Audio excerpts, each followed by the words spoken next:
ایک صحابی رسول نبی پاک علیہ الصلوۃ والسلام کی بارگاہ میں حاضر ہوئے. اس حدیث کے راوی ہیں حضرت سہل بن سعد رضی اللہ تعالیٰ عنہ. کہتے ہیں جاء رجل الی النبی صلی اللہ علیہ وسلم فشک الیہ الفقر وضیق العیش والمعاش. ایک شخص نبی پاک کی بارگاہ میں آیا اور اس نے آ کر عرض کی کہ حضور ہاتھ تنگ ہے، کھانے پینے کی تنگی ہے، روزی میں کمزوری ہے، فیملی کے لیے پورا نہیں ہوتا ہے. ہو سکتا ہے یہاں بھی میرے کوئی ایسے بھائی بیٹھے ہوں، روزی میں برکت کے لیے لوگ یہ وظیفہ مانگتے رہتے ہیں. اس شخص نے بھی نبی پاک سے عرض کیا کہ حضور میرا ہاتھ تنگ ہے، تنگ دستی ہے، فیملی کو پورا نہیں ہوتا ہے. اب نبی پاک علیہ الصلوۃ والسلام نے کیا فرمایا؟ آقا علیہ الصلوۃ والسلام نے فرمایا فقال له رسول اللہ صلی اللہ علیہ وسلم اذا دخلت منزلک فسلم ان کان فیہ احد او لم یکن فیہ احد. جب بھی اپنے گھر جاؤ تو سلام کرو، چاہے کوئی گھر میں ہو یا نہ ہو. یہ فارمولہ آج یاد کر کے جانا ہے. جب گھر میں جائیں کیا کرنا ہے؟ سلام کرنا ہے، السلام علیکم ورحمۃ اللہ وبرکاتہ، گھر میں کوئی ہو یا نہ ہو. آگے کیا فرمایا؟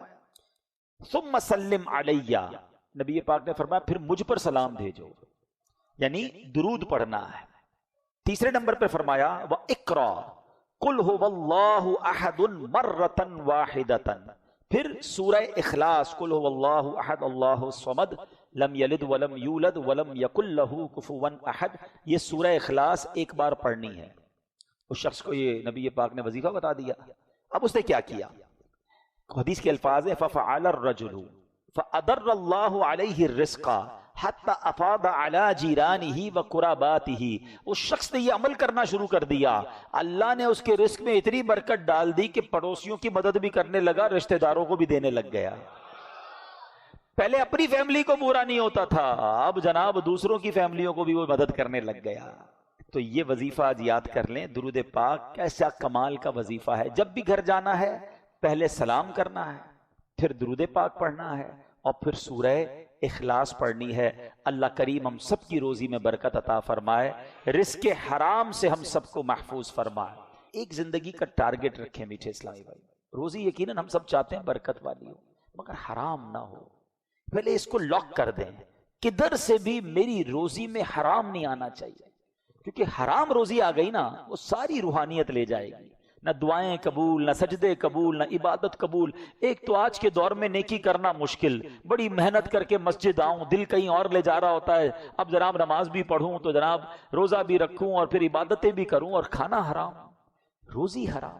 اس کو دل سے نکال دو. نیت کر لو اللہ کریم وہ دینے والا ہے، پہلے بھروسہ کرو اس پر. مجھے بتاؤ رزق دینے والا کون ہے؟ جب یہ ایمان ہے رزق دینے والا رب ہے تو کیوں جاتے ہیں حرام کی طرف؟ ایک جملہ یاد کر لیں، جو میرے نصیب میں ہے وہ کوئی چھین نہیں سکتا، اور جو میرے نصیب میں نہیں وہ مجھے کوئی دے نہیں سکتا. جو تمہارے نصیب میں ہے نا وہ مل کر رہے گا. ہمت تو کرو، بھروسہ تو کرو.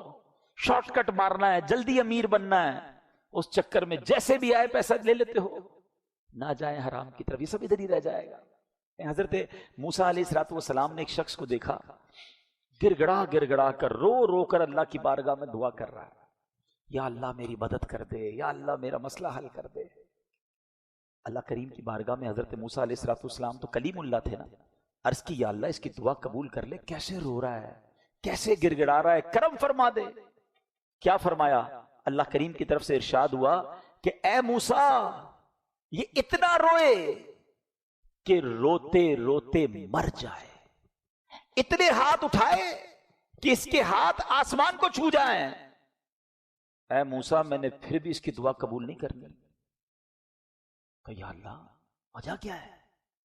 ارشاد ہوا کہ اے موسیٰ یہ جو کھاتا ہے وہ حرام ہے، یہ جو پہنتا ہے وہ حرام ہے.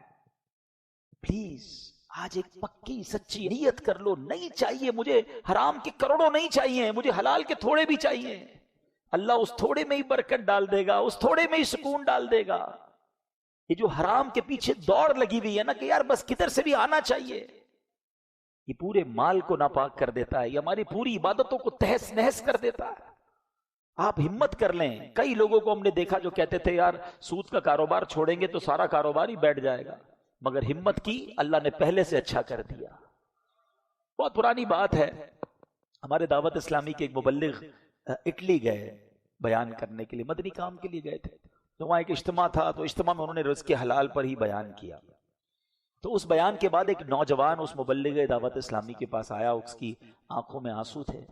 کہتا ہے مولانا صاحب بات تو آپ نے بہت اچھی کی ہے، مگر مسئلہ یہ ہے کہ میں اپنے اسٹور پر جو ہے وہ شراب بھی بیچتا ہوں، اور یورپ میں اگر شراب نہ بیچیں تو اسٹور پہ پھر گاہک کم آتے ہیں، کرایہ بھی نہیں نکلے گا، میرا تو بچوں کا روزی روٹی کا مسئلہ ہو جائے گا. بات تو آپ صحیح کر رہے ہیں، حرام نہیں کرنا چاہیے، مگر میں کروں کیا، مجھے سمجھ نہیں آ رہا. اس مبلغ دعوت اسلامی نے ایک بات کی، میں اب اسی بات کو آپ کے سامنے رکھ رہا ہوں. ہو سکتا ہے یہاں بھی کچھ میرے بھائی ایسے ہوں جو ایسا کئی بار سوچ چکے ہوں کہ یار یہ بات ٹھیک ہے، مجھے حرام نہیں کمانا، ہمت نہیں کر پا رہے، سود سے نہیں نکل پا رہے، رشوت سے نہیں نکل پا رہے، حرام روزی سے نہیں نکل پا رہے، ڈر لگتا ہے یار یہ سب کولیپس ہو جائے گا، سب تباہ ہو جائے گا، یہ چلتی گاڑی رک جائے گی، یہ سٹیٹس، یہ بنگلے، یہ گاڑیاں سب ختم ہو جائے گا. اسی مبلغ دعوت اسلامی نے اس نوجوان سے کیا کہا جو بیچارہ شراب بیچتا تھا. اس نے کہا یہ بتاؤ روزی دینے والا کون ہے؟ وہ نوجوان روتے ہوئے کہتا ہے اللہ. آپ بھی بتاؤ نا روزی دینے والا کون ہے؟ اس مبلغ نے کہا کہ تم اللہ کی نافرمانی کر رہے ہو، وہ تمہیں روزی دے رہا ہے، تمہیں روزی مل رہی ہے، تم اس کی فرما برداری شروع کرو گے وہ تمہاری روزی روک لے گا، یہ کیسے پاسبل ہے؟ اللہ اکبر. جب اس نوجوان نے یہ سنا نا وہ زاروں کتار رونے لگا. کہتا ہے بس کچھ بھی ہو جائے اب میں نے شراب نہیں بیچنی. 1-1.5 سال بعد وہ مبلغ دعوت اسلامی پھر گئے یورپ کے دورے پر اٹلی میں. وہی نوجوان ملا، وہ مبلغ تو بھول بھی گئے تھے ان کو. اجتماع میں گئے، بیان ہوا، وہ ملا. کہتا ہے حضرت آپ کو یاد ہے آپ 1.5-2 سال پہلے آئے تھے، آپ نے بیان کیا تھا اور آپ نے کہا تھا کہ حرام چھوڑ دو. کب میں نے شراب بیچنا چھوڑ دی، اللہ پاک نے میری روزی میں اور برکت ڈال دی ہے.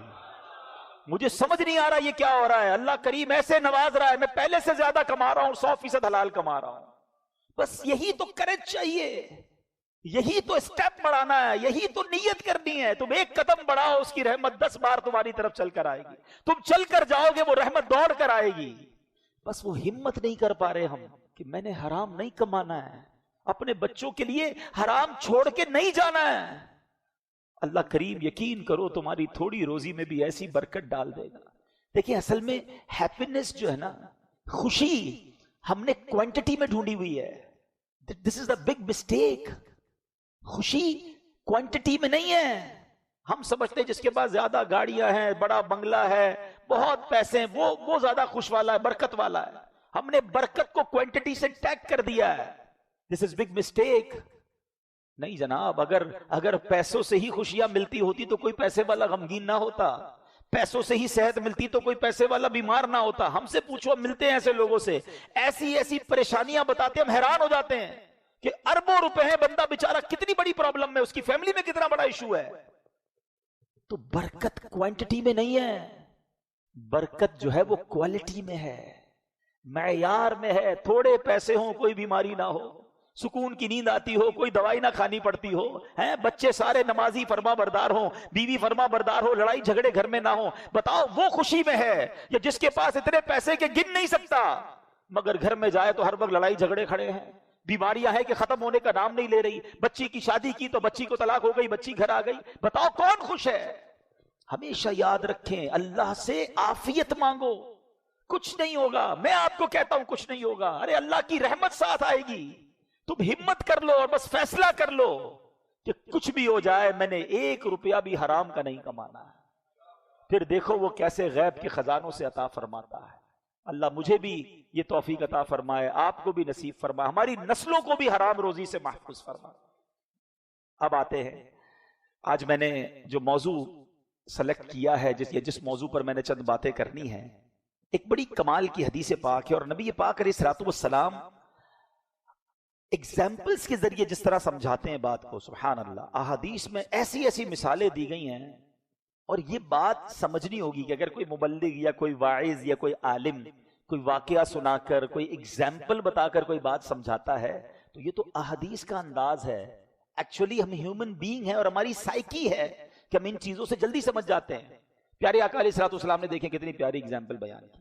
نبی پاک علیہ الصلوۃ والسلام نے صحابہ کرام سے فرمایا، کیا تم جانتے ہو کہ تمہاری اور تمہارے اہل و عیال یعنی مال اور اعمال کی مثال کیا ہے؟ 3 چیزیں یاد رکھیے گا، فیملی، مال اور اعمال، یہ تین بڑی امپورٹنٹ چیزیں ہماری لائف میں، ٹھیک ہے؟ نبی پاک نے فرمایا کہ ان تین چیزوں کے بارے میں جانتے ہو، اس کی مثال پتہ ہے تمہیں؟ تو لوگوں نے کہا حضور اللہ جانے، اللہ کا رسول جانے، واللہ عالم ورسولہ عالم۔ نبی پاک نے فرمایا کہ تمہارے فیملی، اہل و عیال، مال اور اعمال کی مثال ایسی ہے کہ ایک شخص ہو جس کے تین بھائی ہوں۔ اب ذرا امیجن کیجئے گا، ایک بندہ ہو جس کے تین بھائی ہوں، اور جب اس کی موت کا وقت قریب آئے تو وہ اپنے تینوں بھائیوں کو بلائے اور کہے کہ تم میری حالت دیکھ رہے ہو، آخری وقت ہے، اب بتاؤ میرے لیے تم کیا کر سکتے ہو؟ تو ایک بھائی کہے کہ میں تو تمہارے لیے اتنا کر سکتا ہوں کہ فی الحال تو تمہاری تیمارداری کروں، تمہارے ساتھ رہ کر تمہاری حاجتیں پوری کروں، تمہارا انتقال ہو جائے تو تمہیں غسل دے کر کفن پہناؤں اور لوگوں کے ساتھ مل کر تمہارا جنازہ اٹھاؤں اور پھر تمہیں قبرستان میں ڈال کر آ جاؤں، کوئی تمہارے بارے میں کچھ پوچھے تو میں اس کو تمہارے بارے میں کچھ اچھے الفاظ کہہ دوں۔ تو نبی پاک نے فرمایا کہ یہ بھائی کو سمجھتے ہو کون ہے؟ یہ فرمایا یہ بھائی دراصل فیملی ہے، اہل و عیال ہے، فیملی کا اتنا ہی کام ہے کہ ہمارے مرنے تک ہمارا خیال رکھیں گے، ہمیں کاندھوں پہ اٹھائیں گے، قبر میں چھوڑ آئیں گے اور ہمارے بارے میں کوئی پوچھے گا تو کچھ اچھے الفاظ فرما دیں گے۔ نبی پاک نے دوسرے بھائی کی مثال دی، فرمایا کہ ایک بھائی ایسا ہے کہ اچھا پیارے آقا نے صحابہ سے پوچھا بتاؤ اس بھائی میں یعنی فیملی والے معاملے میں تم کوئی بھلائی پاتے ہو؟ کہ اس میں تم کوئی بھلائی نہیں پاتے، ہمارا مرنے کے بعد کوئی ساتھ نہیں دے گا؟ کہ نہیں۔ تو کہا اچھا۔ اب دوسرے بھائی سے وہ بندہ کہتا ہے کہ آخری وقت ہے، this is my last time، تم میرے لیے کیا کر سکتے ہو؟ تو وہ بھائی کہتا ہے کہ میں تو اس وقت تک تمہارا ساتھ دوں گا جب تک تم زندہ رہو گے، جدھر تمہاری آنکھ بند ہوئی تمہارے میرے راستے جدا جدا۔ بھائی اپنے بھائی سے کہہ رہا ہے تمہارے مرنے تک ساتھ ہوں، تمہاری آنکھیں بند ہوئی میرا راستہ الگ تیرا راستہ الگ، اور میں تم تو چلے جاؤ گے قبر پہ چلے جاؤ گے، میں دنیا میں رہ جاؤں گا۔ پیارے آقا فرماتے بتاؤ یہ بھائی کیسا ہے؟ کہ حضور اس بھائی میں تو کوئی بھی بھلائی نہیں، مرنے کے بعد کوئی ساتھ نہیں دے گا۔ فرمایا یہ تمہارا مال ہے، ادھر آنکھیں بند ہوئیں یہ مال سارا ہمارے ہاتھ سے چلا گیا۔ کدھر چلا گیا؟ اب وہ وارثوں کا ہو جاتا ہے۔ اب آقا فرماتے علیہ الصلوۃ والسلام، میں حدیث کا خلاصہ عرض کر رہا ہوں کہ وہ بندہ تیسرے بھائی سے کہتا ہے کہ تم میرا کیا ساتھ دو گے، میرا آخری ٹائم ہے۔ تو وہ کہتا ہے کہ تسلی رکھو میں تو قبر میں بھی تمہارے ساتھ جاؤں گا، تمہیں وحشت سے بچاؤں گا، جب حساب کا دن آئے گا تو میں تیرے میزان پر جا کر بیٹھ جاؤں گا اور اسے وزندار کر دوں گا۔ آقا علیہ الصلوۃ والسلام فرماتے ہیں بتاؤ یہ بھائی کیسا ہے؟ کہ حضور یہی تو کام کا ہے، مرنے کے بعد قبر میں بھی ساتھ، میزان پر بھی ساتھ، حشر میں بھی ساتھ۔ آقا علیہ الصلوۃ والسلام فرمایا یہ تمہارے اعمال ہیں۔ Look at the way of teaching of رسول پاک علیہ الصلوۃ والسلام، کتنی شاندار ایگزامپل، پریکٹیکل ایگزامپل کے ذریعے سمجھایا، اور سبحان اللہ۔ اب نبی پاک فرماتے بتاؤ یہ بھائی کیسا ہے؟ کہ حضور یہ تو بہت اچھا دوست ہے۔ نبی پاک علیہ الصلوۃ والسلام نے فرمایا کہ یہی حقیقت ہے، یہی ریالٹی ہے۔ آج مجھے اور آپ کو سوچنا ہے یہ تینوں چیزوں میں سے سب سے زیادہ امپورٹنس ہم اپنے مال کو اور فیملی کو دے رہے ہیں، حالانکہ یہ دونوں پیچھے رہ جائیں گے۔ جو ساتھ کام آئے گا وہ ہمارے اعمال ہیں، اس پر ٹائم ہی نہیں دے رہے، اس کو کریکٹ کرنے کی فکر نہیں کر رہے، اس کو انہینس کرنے کی فکر نہیں کر رہے۔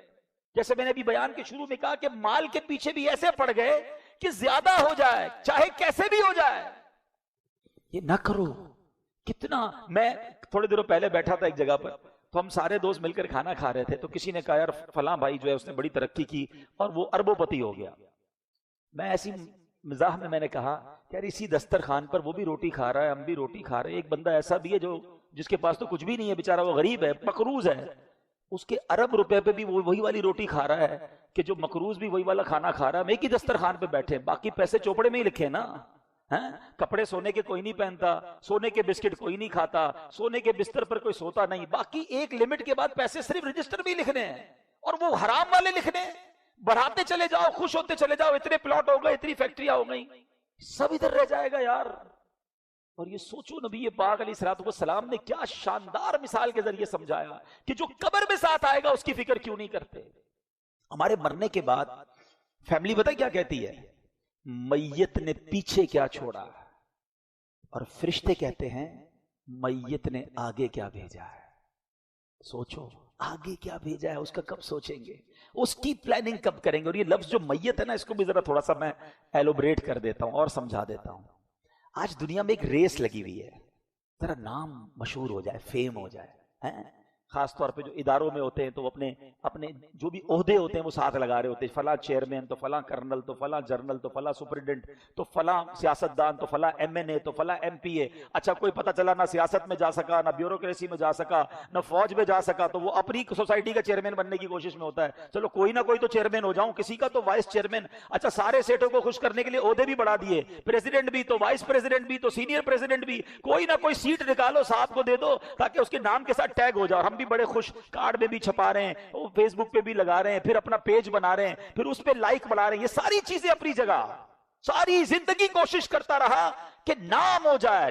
لوگ کہتے ہیں نام میرا برانڈ ہے، میرا نام اب برانڈ بن گیا ہے، نام لے لو میرا کہیں بھی. چلو میں کسی کی مثال نہیں دیتا، کسی کو برا لگ جائے گا، میں اپنی مثال دے دیتا ہوں. عبدالحبیب اتاری میرا نام ہے، چند لوگ مجھے بھی جانتے ہیں دنیا میں، ٹھیک ہے. جس دن میرا انتقال ہوگا نا، میرے مرنے کے بعد کسی نے یہ نہیں کہنا عبدالحبیب کہاں ہے، کہیں گے میت کدھر ہے. ارے ساری دنیا عبدالحبیب کے نام سے جانتی تھی، اتنے نام میرے آگے لگتے تھے، ختم. ارے کوئی تو کہو کہ عبدالحبیب بھائی کو لے آؤ. ادھر میری آنکھیں بند ہوئی، ادھر جملہ آئے گا لوگوں کی زبانوں پر، میت کدھر ہے؟ جنازے کا غسل ہو گیا؟ جنازہ کتنے بجے ہوگا؟ میت کی تدفین کہاں ہے؟ ارے کوئی تو میرا نام لو کہ عبدالحبیب کی تدفین کدھر ہے؟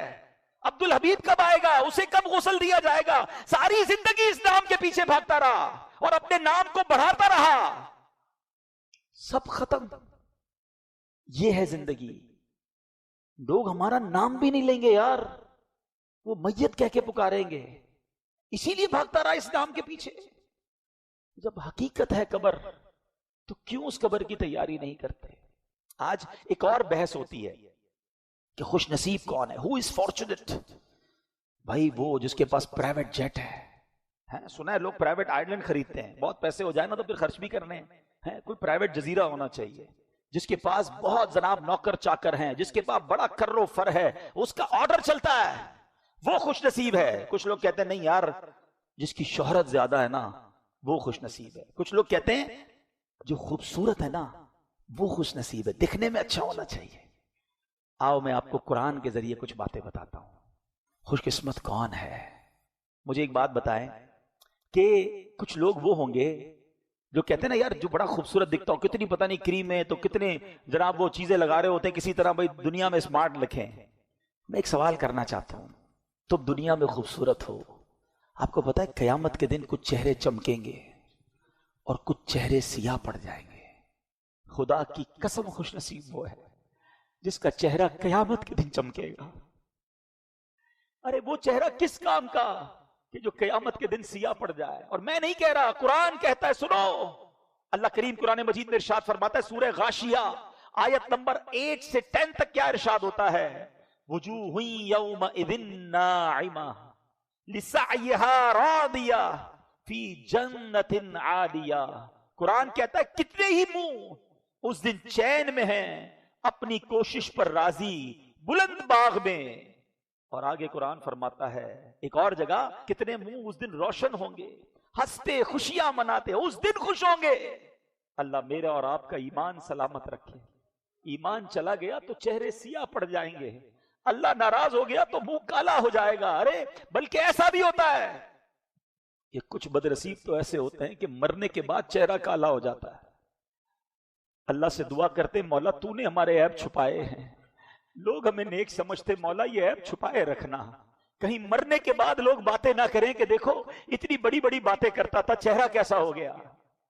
اللہ کرے کہ موت کے بعد بھی چہرہ چمکے اور قیامت کے دن بھی چمکتے چہروں میں ہم شامل. خوش نصیب وہ ہے، خدا کی قسم وہ ہے. نہ سب دل چھوٹا کیا کرو کہ میرا رنگ سانولا ہے، میں خوبصورت نہیں ہوں. ارے اس خوبصورتی کو کیا کرنا ہے؟ قیامت کے دن چمکتا چہرہ جس کا ہوگا. ٹارگٹ یہ رکھو کہ زندگی ایسی گزاروں کہ جب رب کی بارگاہ میں جاؤں تو میرا رب مجھ سے راضی، میں رب سے راضی. اللہ اس دن کی پریشانی سے بچائے. یہ زندگی کا ٹارگٹ ہونا چاہیے. لوگ کہتے ہیں خوش نصیب وہ ہے جس کے اکاؤنٹ میں پیسے زیادہ ہیں، چیک بک پہ سائن کرتا ہے، ملینز اور بلینز کے چیک دیتا ہے، جدھر آرڈر کر دے پیسے ارینج ہو جاتے ہیں۔ میں آپ سے پوچھتا ہوں تمہارے اکاؤنٹ میں اربوں روپے ہیں، آؤ میں قرآن سے بتاتا ہوں ایک اکاؤنٹ قیامت کے دن بھی ہاتھ میں دیا جائے گا، اور وہ ہوگا ساری زندگی کا اکاؤنٹ، وہ ہوگا نامہ اعمال۔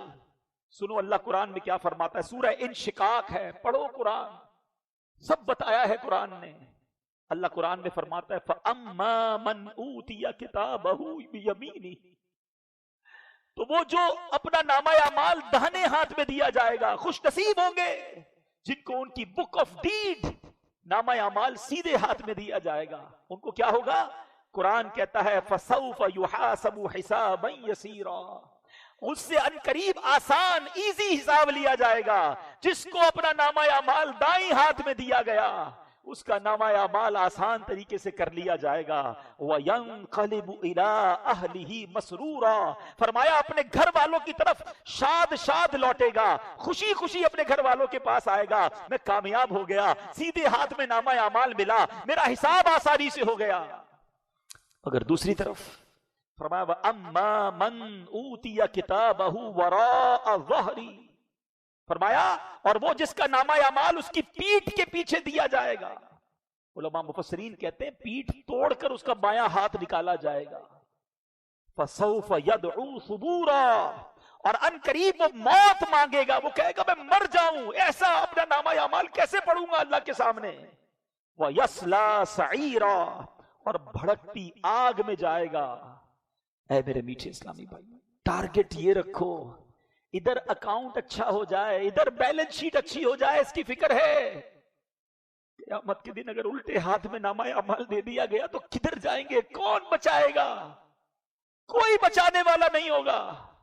آپ کو پتا ہے گناہ گاروں کو کہا جائے گا اپنا اعمال نامہ پڑھ کر سناؤ۔ آج تو چھپ چھپ کر گناہ کرتے ہیں، دروازہ بند کر دو یار، لائٹ آف کر دو، ذرا موبائل میں بھی ہیڈ فون لگا لوں، کوئی دیکھے نہ، کوئی سنے نہ۔ یہ جو چھپ کر گناہ کیے نا ادھر پڑھنے پڑ گئے تو کیسے سنائیں گے؟ ساری دنیا موجود ہوگی، ہمارے والدین ہوں گے، ہمارے محبت کرنے والے دوست ہوں گے، خود نبی پاک علیہ الصلوۃ والسلام کا جلوہ فرما ہوں گے۔ خوش نصیب وہ ہے جس کا نامہ اعمال اس کے رائٹ ہینڈ میں قیامت کے دن دیا جائے گا۔ چھوڑ دو یہ دنیا کی ریس، اگر کمپٹیشن کرنا ہے، ٹارگٹ رکھنا ہے، تو یہ زندگی کا گول بناؤ کہ زندگی ایسی گزاروں کہ جو قرآن کہتا ہے کہ جو خوش نصیب وہ ہیں جن کو نامہ اعمال داہنے ہاتھ میں دیا جائے گا۔ سنو اور بتاؤ خوش نصیب کون ہے؟ میں اور آپ نے مرنا تو ہے نا، کیا معلوم کیا ہوگا ہمارے ساتھ، مگر کچھ خوش نصیب وہ ہیں کہ جن لوگوں کی روحوں سے رب کلام فرمائے گا، جن لوگوں کو رب بلائے گا جنت کی طرف۔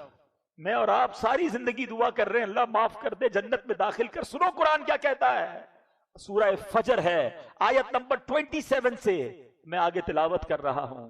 اللہ فرماتا ہے یا ایتھا النفس المطمئنہ، اے اطمینان والی جان اپنے رب کی طرف واپس ہو، یوں کہ تو اس سے راضی وہ تجھ سے راضی۔ ہائے ہائے میں مروں اور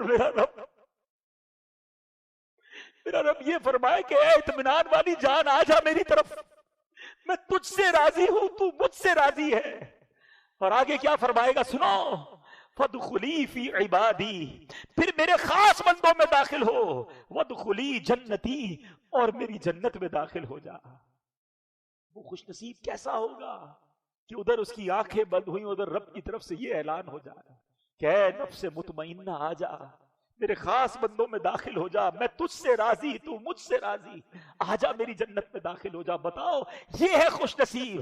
آج ہم کہتے ہیں یار خوش نصیب وہ ہے جس کو ایئرپورٹ پہ الگ لائن ملتی ہے، خوش نصیب وہ ہے جس کو پروٹوکول ملتا ہے، خوش نصیب وہ ہے کہ جدھر جانا چاہتا ہے اس کو انٹری مل جاتی ہے۔ ارے تم اس لائن کے چکر میں پڑ گئے۔ آؤ میں بتاتا ہوں، قرآن کہتا ہے ایک لائن لگنی ہے قیامت کے دن۔ سورہ یاسین کئی بار آپ نے پڑھی ہے، کبھی سوچا کہ اس دن کیا ہوگا؟ قرآن مجید فرقان حمید میں رب ارشاد فرماتا ہے وَامْتَازُوا الْيَوْمَ أَيُّهَا الْمُجْرِمُونَ، پڑھیے نا یہ آیت یاسین شریف میں، اس کا معنی کیا ہے؟ اے مجرموں آج کے دن الگ ہو جاؤ۔ الفاظ لکھیں کتابوں میں کہ اس دن دودھ کا دودھ اور پانی کا پانی ہو جائے گا۔ اس دن ایسے ایسے لوگ مجرموں کی لائن میں ہوں گے کہ انہیں دیکھ کر لوگ کہیں گے کہ ہم تو آپ کو بڑا نیک سمجھتے تھے، آپ بھی ادھر۔ آپ کی بیان سن کر، آپ کی باتیں سن کر ہم نیک بن گئے اور آپ مجرموں کی لائن میں. اس دن وہ کہیں گے کہ ہم دوسروں کو تو نیکی کی دعوت دیتے تھے، خود عمل نہیں کرتے تھے. آج تو لوگوں کو ڈوش دے دیتے ہیں نا، نہیں میں نہیں گیا تھا ادھر، میں نہیں کرتا ایسا، نہیں میں تو بڑا نیک ہوں، میری عادت نہیں ہے. بندے مان جاتے ہیں، بندوں کو ڈوش دے دیتے ہو، بندوں کو سمجھا لیتے ہو. اعلیٰ حضرت کہتے ہیں وہاں نہیں بات بنانے کی مجال، وہاں نہیں آپ کسی کو ڈوج دے سکیں گے. چارہ اقرار ہے، کیا ہونا ہے وہاں ایک ماننا ہی پڑے گا کہ ہاں اللہ میں نے کیا تھا.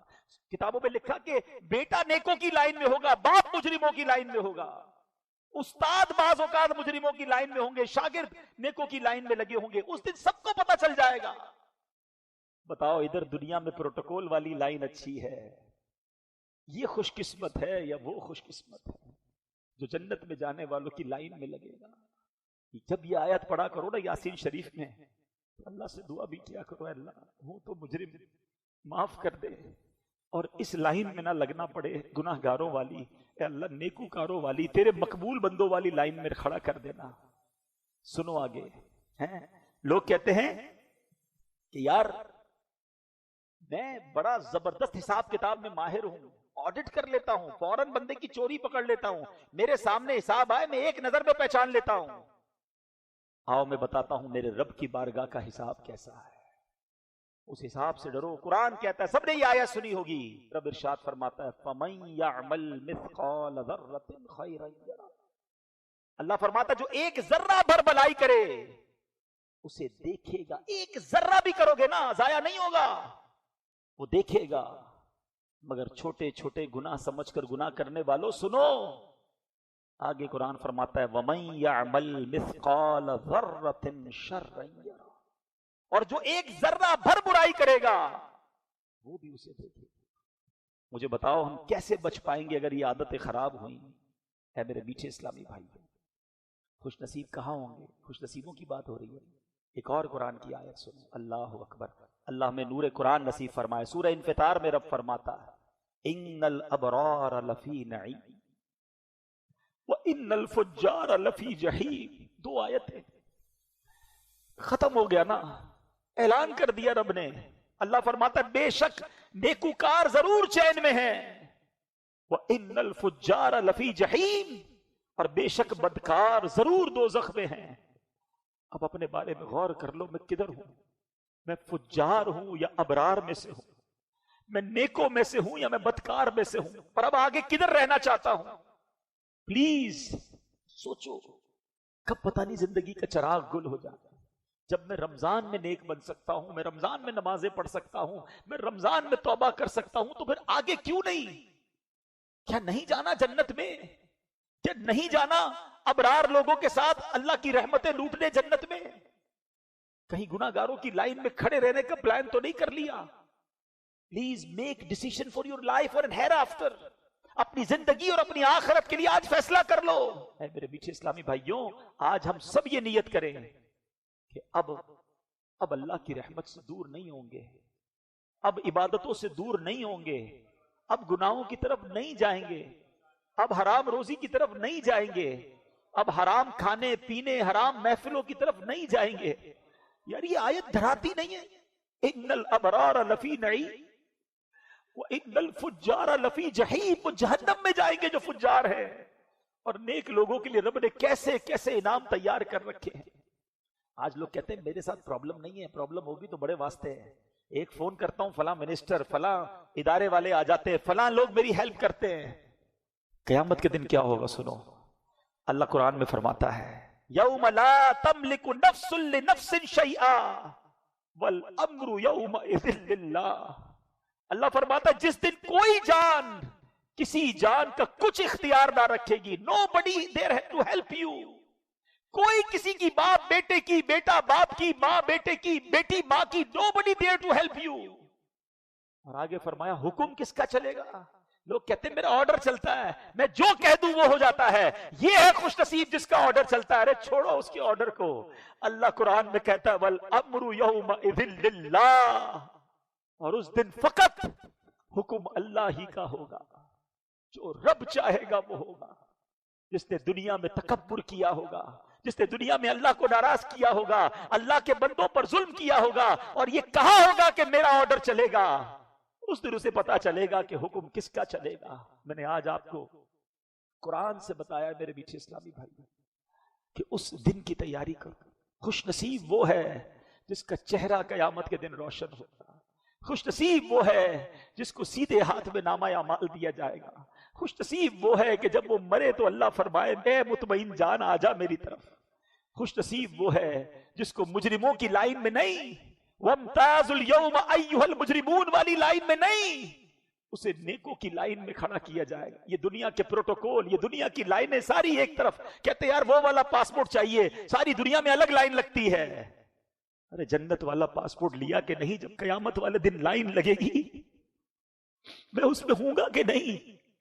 نماز قضا کر کے، حرام کما کے، اللہ کو ناراض کر کے، اپنے ماں باپ کو ناراض کر کے، کتنے ایسی بری عادتیں جو ہم نے پال رکھی ہے۔ پلیز میرے بیٹھے اسلامی بھائی، tonight is the best night to make repentance۔ آج بہترین رات ہے توبہ کرنے کی، اللہ سے دوستی کر لو، آج کنیکٹیوٹی مضبوط کر لو۔ اب یقین کریں جیسے جیسے رمضان جا رہا ہے نا، ایسے لگ رہا ہے برف پگھل رہی ہے، یہ سب سما سونا سونا ہو جائے گا۔ کہاں سے میں اتنے لوگوں کو جمع کروں گا؟ کیسے یہ ساری باتیں ہم کریں گے؟ کیا اس بار بھی ایسا کرو گے کہ مسجد سے دور چلے جاؤ گے؟ نہیں میرے بیٹھے اسلام، آخرت کی تیاری کرتے ہیں، آؤ مل کے کرتے ہیں، انشاءاللہ رب کو راضی کرتے ہیں۔ It's easy, it's not very difficult. جب میں رمضان میں نماز پڑھ سکتا ہوں نا، میں سارا سال پڑھ سکتا ہوں۔ میں جب رمضان میں مسجد میں آ کر سکون سے بیٹھ سکتا ہوں تو میں باقی بھی بیٹھ سکتا ہوں۔ میں رمضان میں اپنے رب کو یاد کر کے آنسو بہا سکتا ہوں تو میں باقی ٹائم بھی اپنے رب کی یاد دل میں بسا سکتا ہوں۔ بس تھوڑی سی کریج کی ضرورت ہے، تھوڑی سی محنت، تھوڑی سی ہمت کی ضرورت ہے۔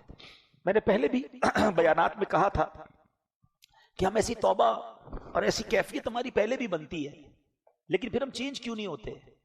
تو اس کی بڑی وجہ ہماری دوستیاں ہیں، ہماری کمپنیز ہیں۔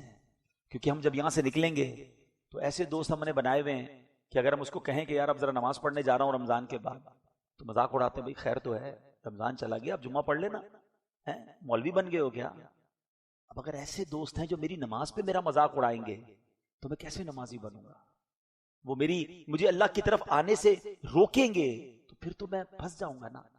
تو اگر واقعی آپ نے یہ فیصلہ کر لیا ہے نا کہ قیامت والا خوش نصیب بننا ہے، آخرت والا فارچونیٹ بننا ہے، تو we have to change over company.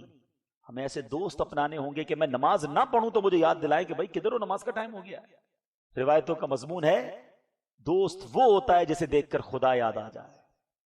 بتاؤ کوئی ایک دوست ایسا ہے ہمارا جسے دیکھ کر خدا یاد آتا ہو؟ ہمارے تو کئی دوست ایسے ہیں بہت سو کے جن کو دیکھ کر سنیما یاد آتا ہے، تاش کی گڈیاں یاد آتی ہیں، بے حیائی کے اڈے یاد آتے ہیں۔ ایسے دوست نہ بنائے پلیز، تھوڑی زندگی رہ گئی ہے، پتہ نہیں کب چلے جائیں گے دنیا سے۔ اور یہ بھی نہ سمجھیں کہ آپ اگر نیکی کے راستے پر آ گئے تو لائف کی انجوائمنٹ ختم ہو جائے گی۔ لائف کی انجوائمنٹ ختم نہیں ہوتی ہے، اصل زندگی کا مزہ شروع ہو جاتا ہے۔ جب بندہ اللہ کی طرف آتا ہے نا تو جو قرار، جو سکون، جو لطف لائف میں وہ اٹھاتا ہے اس کی تو بات ہی کچھ اور ہے۔ تو انشاءاللہ میں بھی دعا کرتا ہوں، آپ بھی دعا کریں کہ اللہ آج ہمارا دل بدل دے، آج ہمیں اپنے پسندیدہ بندوں میں شامل کر لے، ہمیں ہمت دے دے کہ ہم اس کے فرما بردار بن جائیں۔ اللہ ہمیں قیامت کے دن والے خوش نصیبوں میں شامل کر دے، قیامت کے دن ہمارا چہرہ سیاہ نہ پڑے۔ اے اللہ جب وہاں نیکوں کی لائن لگے، اے اللہ ہے تو گناہ گار بندے تیرے ہیں، ان نیکوں کی لائن میں ہمیں بھی کھڑا کر دیجیے، محروم نہ کرنا میرے مالک۔ دعا کریں گے اور ہمت کریں گے، سب بہتر ہو جائے گا۔